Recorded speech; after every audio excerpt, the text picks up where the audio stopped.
Hi అండి, welcome to కలర్దాస్ sarees and fabrics. ఈ వీడియోలో మనం కంచి కాటన్లో చూద్దాం. సో మనం ఈ వీడియోలో కంచి కాటన్లో చూస్తున్నామండి.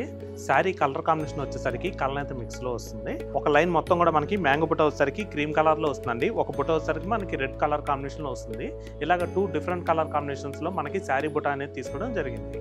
నెక్స్ట్ అలాగే ఈ శారీకి మనం బార్డర్ డిజైన్ చూసుకున్నట్టయితే కనుక 4 ఇంచెస్ బార్డర్ అయితే వస్తుందండి. ఒక 2 ఇంచెస్ బార్డర్ మాత్రం మనకి బ్యాక్గ్రౌండ్ మొత్తం కూడా టిష్యూ లైన్స్లో వచ్చి మల్టీ కలర్ థ్రెడ్ వీవింగ్తో హైలైట్ చేసాము. సో నెక్స్ట్ అలాగే ఈ శారీకి పళ్ళు చూసుకున్నట్టయితే కనుక పళ్ళు వచ్చేసరికి కాంట్రాస్ట్ క్రీమ్ కలర్ అనేది తీసుకున్నామండి. అలాగే ఈ శారీకి బ్లౌజ్ వచ్చేసరికి మనకి శారీ కలర్ కాంబినేషన్ రన్నింగ్లోనే ప్లెయిన్ అనేది వస్తుందండి. ఈ శారీ ప్రైస్ వచ్చేసరికి మీకు కేవలం 1550కే మీ సొంతం చేసుకోవచ్చు. దీంట్లో కూడా మనకి ఇంకా కలర్ కాంబినేషన్స్ ఉన్నాయి. ఆ కలర్స్ కూడా చూద్దాం. ఆలివ్ గ్రీన్కి రెడ్, ఆరెంజ్ ఇష్యూకి రమా గ్రీన్కి పింక్, లైట్ వైన్ కలర్కి పింక్.